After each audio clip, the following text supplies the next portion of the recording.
Shalom, selamat pagi. Tuhan Yesus memberkati kita dimanapun Bapak Ibu berada. Doa saya biar kiranya kita tetap antusias, tetap percaya, tetap mengasihi Tuhan, dan terus memberi diri kita untuk dibangun menjadi tempat kediamannya Allah seperti apa yang sedang kita pelajari, menjadi gereja yang dibangun di atas dasar para nabi dan rasul dan Yesus Kristus sebagai batu penjurunya.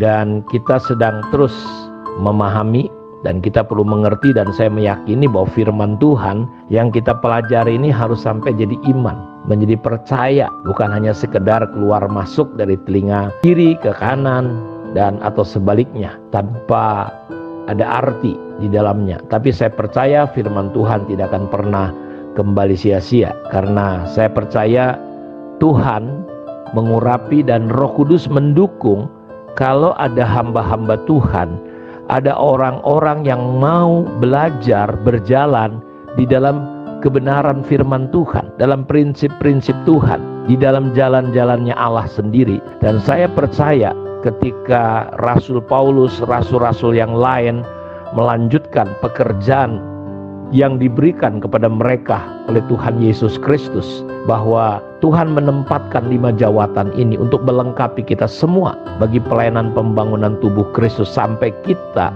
menjadi apa yang Tuhan inginkan dalam kehidupan gereja hari-hari ini. Karena itu kita harus memperhatikan, Paulus berkata tidak boleh ada dasar lain kecuali Kristus.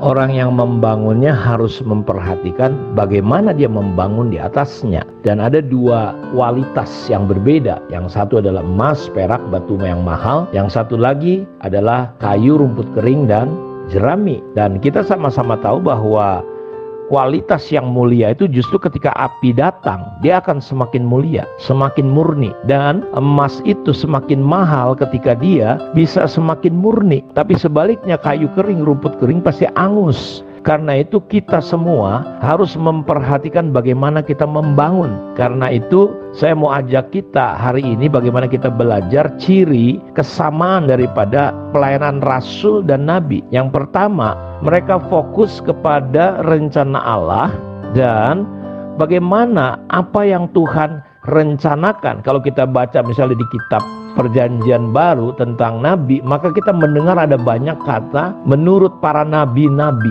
Jadi di Perjanjian Baru kita melihat penggenapan-penggenapan yang sudah disampaikan oleh para nabi. Jadi kita melihat di Perjanjian Baru banyak kutipan-kutipan yang mengatakan apa yang dikatakan menurut para nabi. Karena itu kita melihat bahwa nabi dia menceritakan apa yang akan terjadi di depan. Rasul mengejawantahkan apa maksud-maksud rahasia Tuhan. Karena itu kesamaan nabi dan rasul, kalau saya boleh cerita kesamaannya lebih dahulu, mereka selalu menyampaikan dalam rangka keselamatan, kekekalan Tuhan. Mereka menyampaikan prinsip kekekalan. Bukan hanya sebatas pelayanan, tapi mereka membawa bagaimana kita bisa memahami rancangan Tuhan. Nabi menangkap dari Tuhan sama dengan rasul, tapi rasul dia bisa menjelaskan apa hal-hal yang di masa yang lalu, bahkan di masa kekekalan yang disampaikan oleh para nabi, seperti misalnya Lukas 1:70, seperti yang telah difirmankannya sejak purbakala oleh mulut nabi-nabi yang kudus. Dan engkau ya anakku akan disebut nabi Allah yang maha tinggi. Jadi jauh sebelum Yohanes muncul, ayat ini tentang Yohanes, tapi Yohanes sudah dinubuatkan dia akan berjalan mendahului Tuhan untuk mempersiapkan jalan baginya. Sudah lihat, sehingga 600 tahun Yesaya sudah ngomong tentang kehadiran Yohanes. Dan ketika Yohanes hadir, para rasul bisa menerangkan ini. Dan ketika Yohanes hadir, kita melihat bahwa kehadirannya itu 600 tahun sebelumnya sudah diprediksi, sudah disampaikan oleh para nabi.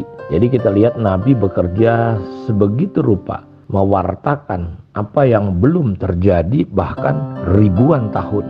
Karena itu dalam kitab Kejadian sampai kitab Wahyu sebenarnya itu adalah sebuah nubuatan. Pekerjaan nabi-nabi, apa yang akan terjadi di dalam kekekalan seperti akhir zaman misalnya. Para rasul dia perlu meletakkan, menyatakan sedemikian rupa sehingga kita bisa memahami apa yang tidak kelihatan itu menjadi nyata. Saya ingin coba mengajak kita pada hari ini belajar hal yang punya kesamaan antara rasul dan nabi adalah di dalam pergerakan mereka, di dalam pelayanan mereka. Mereka sangat bergantung kepada yang namanya tuntunan Roh Kudus. Karena itu kalau saudara baca di Injil Lukas pasal 2 ayat 36, di situ ada Hana, seorang nabi perempuan, anak Fanuel dari suku Aser. Ia sudah sangat lanjut umurnya.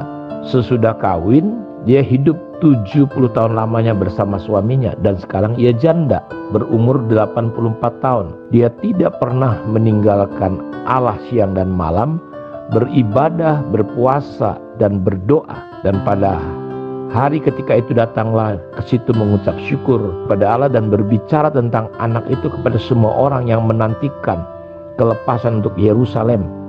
Dan kita melihat bagaimana Fanuel, situ juga ada Hana, ada juga nabi, nabiah, nabi juga ada di situ. Bagaimana di bait Allah, bagaimana mereka bersuka cita. Ya, kalau saudara lihat di ayat sebelumnya, ada seorang bernama Simeon. Ia seorang yang benar dan saleh yang menantikan penghiburan bagi Israel. Roh Kudus ada di atasnya, dan kepadanya telah dinyatakan oleh Roh Kudus bahwa ia tidak akan mati sebelum ia melihat Mesias. Jadi inilah kesamaan daripada seorang rasul dan nabi, bagaimana mereka benar-benar bergantung, dikuasai sepenuhnya oleh Roh Kudus.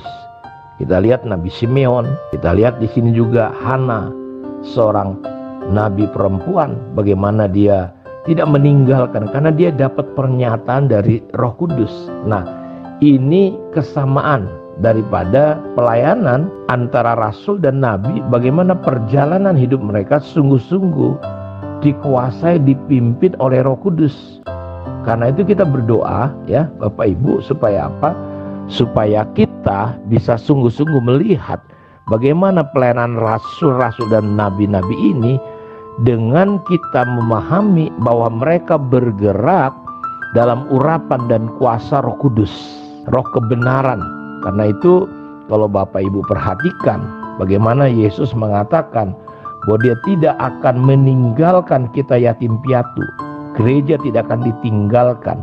Karena itu betapa pentingnya untuk kita semua memahami bahwa para rasul itu bergerak di dalam yang namanya pelayanan Roh Kudus, ya, pelayanan dituntun.